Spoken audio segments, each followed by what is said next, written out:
everyone. This is the third in a series of messages that we call Light from the Forest.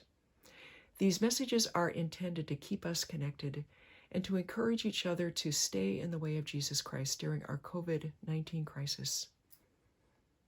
This past week, I have been wondering, can a cocktail party actually be a lot like Holy Communion? Only, of course, the portions that are poured are somewhat different. I'm asking this question because I've been hearing about these very special COVID-19 cocktail parties. For example, this past Monday, 3 old friends arranged to meet by driving up in their individual cars and meeting in a secure parking area. They unrolled their windows and they positioned themselves so that they were able to listen and talk with each other. One showed up with her glass of wine that had been poured into a travel coffee mug.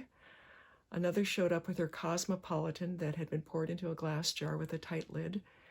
And the third actually showed up with a giant bottle of gin and all of the mixers from her household. And she proceeded to mix herself a cocktail right there in the car.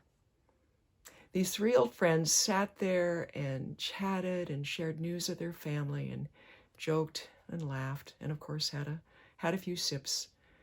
But they also shared some very serious prayers. They prayed for each other. They prayed for their families. They prayed for our hurting world, and they prayed for our healthcare professionals. And then they dispersed. They went back to their homes full of good energy and hope and the Holy Spirit. And no, they were not full of spirits. They were not full of alcohol. They were very careful about what they drank. But they really felt commissioned to face the next day because they knew that they had the power of God on their side. I've heard of other special COVID-19 cocktail parties.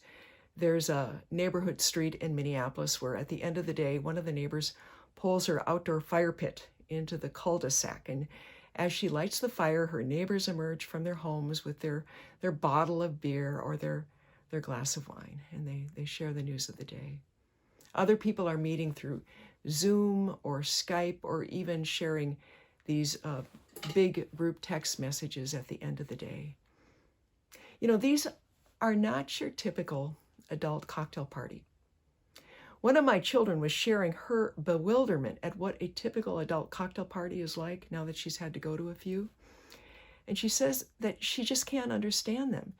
You wander from person to person, making meaningless conversation, and that at a certain point you have to extricate yourself, and it's always uncomfortable, but you have to move on to go on to the next pointless conversation.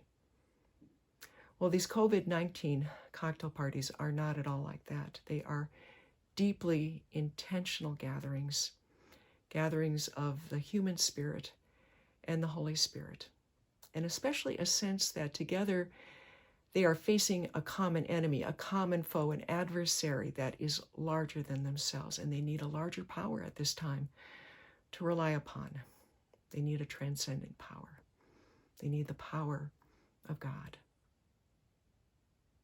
This coming Sunday, on April 5th, our own church will not be able to gather for Holy Communion in our sacred place, Church in the Forest.